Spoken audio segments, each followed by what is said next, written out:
A Name to Know, highlighting celebrities, top CEOs, business owners, and nonprofit organizations. Because you are a name to know.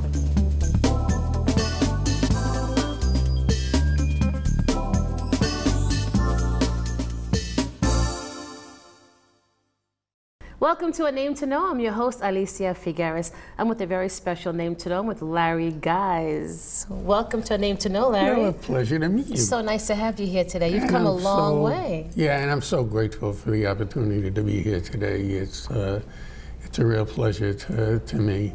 The issues that I hope to be able to talk about are extremely passionate to me, and how I feel about helping people and working with people. You've got quite a story. Why don't you share from the beginning? Well, the beginning of my story starts out pretty much where, as a young boy, we were quite poor, were living in poverty, joined the Army when I was 18, got out of the Army, got into doing some things that weren't too terrific, drugs, alcohol, gambling, and continued to do that through the age of 46. At 46, I entered Gamblers Anonymous, at which point my life changed completely.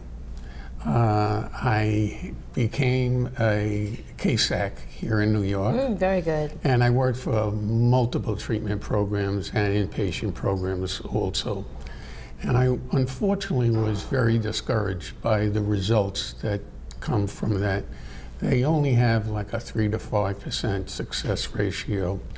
And much of that has to do with what I believe is a mistake in the approach that they take to addiction. Addiction is a symptom, it's not the problem.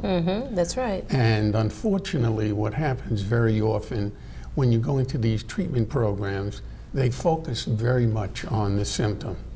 An individual comes to a group and says, you know what, I was thinking about getting high yesterday. And instead of encouraging them, they say, you know what would have happened? You could have gotten arrested, you could have went to jail, all of these negative things, which once again reinforces the mentality of negativity. It doesn't build the self-esteem. My approach is quite different. If you come to me and you say, Larry, I was thinking about getting high yesterday, my attitude is great. And when I say that, most people look at me and think I'm a little off the wall. Right. But the fact of the matter is, anyone who has a problem with addiction is going to have triggers for the rest of their lives. And the key to changing your life is changing your behavior and how you react to your thoughts. The fact that you had a thought and you didn't act on that thought is a victory. It's empowering. It gives you a great sense of feeling that you have the ability to think about getting high, but not being required to do that. Once you've crossed that line, there's no logic that can be given to you that's going to change your mind. Your irrational thinking is controlled by your addiction, and you're going to keep doing it. So after my last bout with an inpatient program, I decided I wanted to do something different. So I became a life coach. And instead of doing treatment in a facility or bringing people to the office, I went to people's homes. And this changed the whole scenario. Very different. For one thing, I had the opportunity to see how people live. It tells you an awful lot. That's right. Okay. On top of which, the greatest reason for relapse is stress. And the people who are closest to you, who may be well-meaning, and I'm not talking about families who have major dysfunction where there are people that are using or abusing in the household. In what would be considered a normal household, a wife, a husband, a parent, they're all well-intended, but they've been so indoctrinated by the lies that an addict does, by their behavior, by the stealing, by all the things that they've done, that they're paranoid. So the first reaction, the individual could have gone to prison for a year, could have gone to a treatment program for a year, comes home, and the first day they go out, they come home, and they are bombarded by the following questions. Where'd you go today? What did you do? Did you pick up? Did you think about getting high? Each one of those statements are well-intended because they're legitimate concerns on the part of the people who are asking those questions, because that's been the history. Unfortunately, that triggers stress. Stress is the biggest source of relapse. So I re-educate them in saying, how was your day? I went on 40 interviews, I didn't get a job. I'm so proud of you. That's wonderful. Because if you keep going on 40 interviews, you're going to get a job. Build their self-esteem. Let them feel better about themselves. So I began to do this, and not to come across as being egotistical, because I really don't believe that it's me. It's just the methods that I've learned how to use that has worked, because I can't change anybody. Everyone has to change themselves. But I feel that God has been good to me and has given me a gift in being able to motivate people and share with them and let them know my passion, that I really care about their recovery. So what ends up happening is, where normally there's a 3 to 5% ratio of success, I have a 40 to 60% ratio of success. In the mid-'80s, I was blessed in that I brought dysfunctional, not addicts, but I brought dysfunctional children from Los Angeles to study high school in Israel. It was a phenomenal success. How many did you bring? 33 the first year. It increased each year afterwards, and I was there for 3 years. Out of those 33 kids, many of them tampered with drugs or alcohol, but they certainly had behavioral problems, having difficulty in school, and needed a change in their life. And then they met Larry. We were blessed. We had many teachers who were able to teach their academics. And then I took over. I had them working in the field. I had them working with the animals. We sent them to a military boot camp, which the Israelis initially were a little hesitant to allow American kids to do that. They not only did it, they did it better than anybody, okay? They all learned Krav Maga, which is Israeli martial arts. And the purpose of that is not to teach them how to fight. There's an attitude. It's what New Yorkers almost automatically have. You know, when you walk down the street, people know not to mess with you. You know, it's the same thing. Once you learn Krav Maga, you have a certain sense of confidence in your ability to take care of yourself. So I've kept in touch with these kids, and 5 years ago we had a reunion. 24 of them showed up at the reunion. From these 24 kids, there are doctors, lawyers, nurses, both male and female, having become doctors, lawyers, and nurses, well-adjusted families, really very close-knit family lives, and they're my biggest fans. I stay in touch with all of them. I'm in touch with them on Facebook, and it was an inspiration for me, because in working with the people one-to-one on a house, I found it was much more difficult to work with people who were older, who had so many relapses and were so down on themselves that it was harder. Not impossible, but it was harder to get them to change. See, behavior is something that we all have. You have natural behavior, okay? You're sitting here and your face is lit up. You're not even aware that it is, but you've taught yourself to behave that way. And we teach ourselves how to behave in various situations. Some of them are good, some of them are not so good. Right. But changing one's behavior is extremely difficult. And in order to do so, one has to consciously listen to the voices in your head. I choose to call that voice God, you know, talking to me and giving me the choices that I have available. When I'm in the throes of addiction, I have no choices. I have no logic. I have irrational thinking giving me permission to do anything that I want to do. So the key in changing is to begin to talk to oneself in regards to the way you're speaking to yourself and reinforcing that. So if I was to, as I said earlier, told a young person or an individual to say, great, I feel terrific, I encourage them to repeat that. Go home and tell their parents, tell their friends, tell everyone they meet. You know what happened today? I had a thought about getting high and I didn't do it. That reinforces a new way of thinking, and it begins to become more powerful than the old negative thinking. As I started to say earlier, I find that the less relapses individuals have, the easier it is to make those changes. And having had that experience with the kids in Israel, I decided I want to open up a high school for 10th, 11th, and 12th graders. It's going to be starting small in Florida. It's going to be on like 4 acres of land. That is beautiful. 1 acre is going to be designed specifically for a military boot camp. For the first 30 days, they're going to, both the males and female, are going to go through very rigorous training. It teaches discipline, it teaches organization, it teaches you to work, learn how to work together. And from that, in turn, like any other treatment plan, they're going to go into really high upscale living quarters.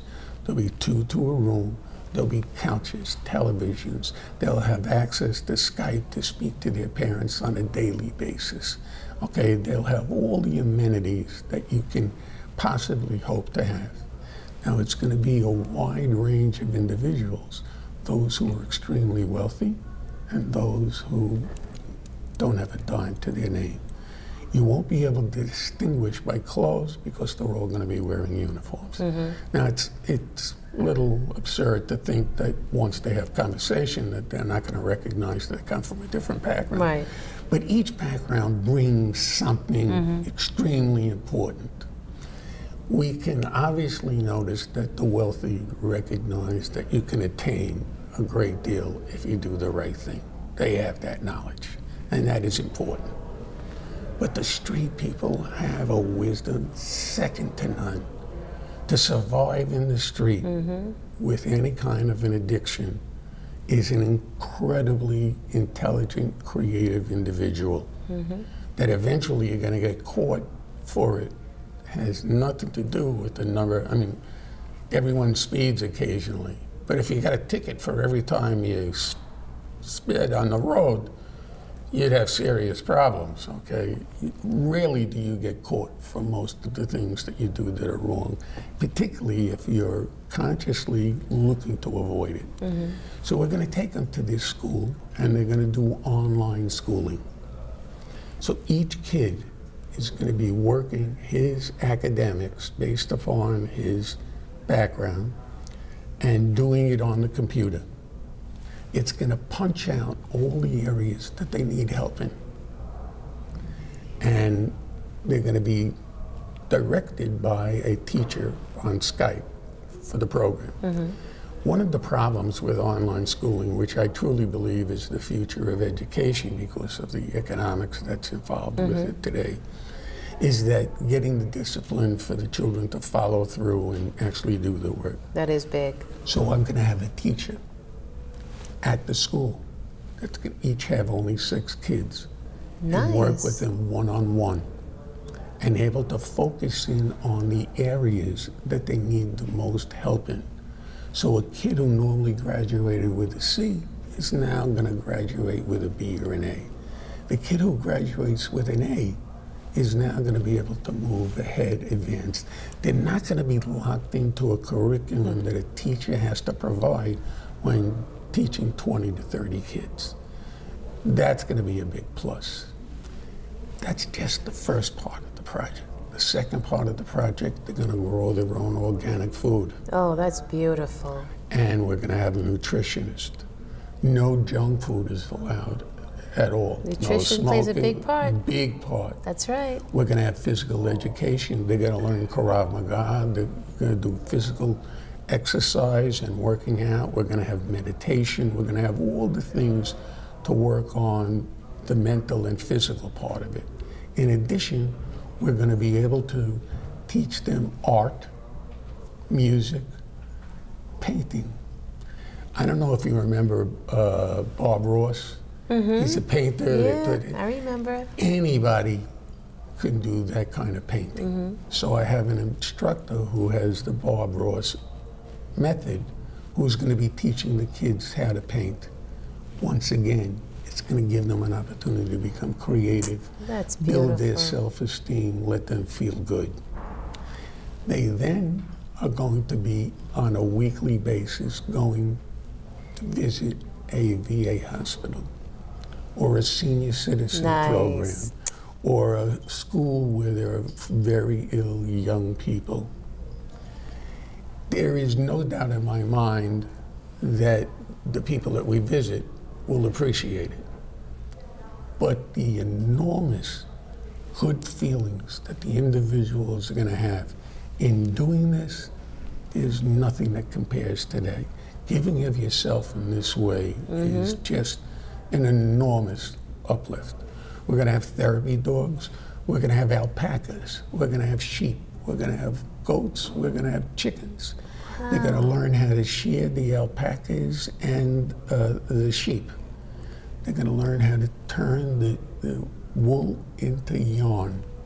And they're actually going to all, male and female, learn how to knit. Knitting is a great form of meditation. It sure is. Because when you're focusing in on the stitching, everything else is out of your mind. Right. So it's really important to have this comprehensive approach to all aspects of an individual's life. We're going to follow through that they're going to be continued having treatment sessions on Skype once they leave the school. They can stay up to 3 years, okay? Parents are not going to be given the opportunity to participate. They're going to be required to participate. They're going to have to come twice a year for a 3-day session, at which time, like I do in the home, teach them how to communicate with their children. How is this project being funded? Well, right now it's a nonprofit corporation, and one of the other reasons why I'm up here, there's a couple of investors that I'm meeting with now to open this up. I'm really hoping to build the name of the nonprofit is Life's Odyssey, and we're starting small because we need the funding. We know, we have no doubt. I know without you saying a word, you think this is a fabulous idea. Oh, absolutely. Everyone I speak to says absolutely. That. But there's nothing like success that will breed the support that I'm looking for. So I'm quite certain that once we open up the first school and we get it going, that the funding will not be an issue at all. What's the projected start date? I'll let you know as soon as we speak to these few. I'm hoping to open up as quickly as possible. I've already located a number of properties. I haven't selected one yet, depending upon the investors that I can get to see whether we have a sufficient amount of money to get the project off the ground. And this will be in Florida? The first one will be in Florida. There's an area called Western, which has ranches on them. And the ranches can be able to handle like 12 kids there, along with staff. It'll be about 4 acres. 1 acre will be for the boot camp. Another acre will be for the farming. Now, an acre of organic food is far more than what we're going to be required to feed our people. We're not selling it. We're going to donate it to the homeless, to the shelters. The whole idea of teaching these kids is morals, ethics. We're going to have a religious leader of every denomination come in and do a presentation on what the foundation of their religion is. Not a sermon, but loving, caring, giving, forgiving, all the real, true, basic things that I have yet to find any religion who really is interested in doing good not have that as the foundation of their belief system. So we're hoping that they'll follow through. After experiencing these things and having these services on a weekly basis, they're going to be able to carry forward. When they go home, they'll get back involved with their own temples and churches and synagogues. I happen to belong to a wonderful Reformed Jewish synagogue that is right across the street from a Catholic church. And for 27 years, the two have twice a year, both of the choirs sing together. Nice. And they go to each other's services. So I really believe in integrating everyone as being part of what we're doing. Larry, I can sit here and talk to you all day. Yeah, I love your same. energy. I love your information. I love your vision. I wish you the best. Thank you. And whatever we could do to help you, please reach out to me. You are definitely a name to know, Lary Thank you so Gise. much. So nice meeting you. My pleasure. So nice. Lary Gise, a name to know.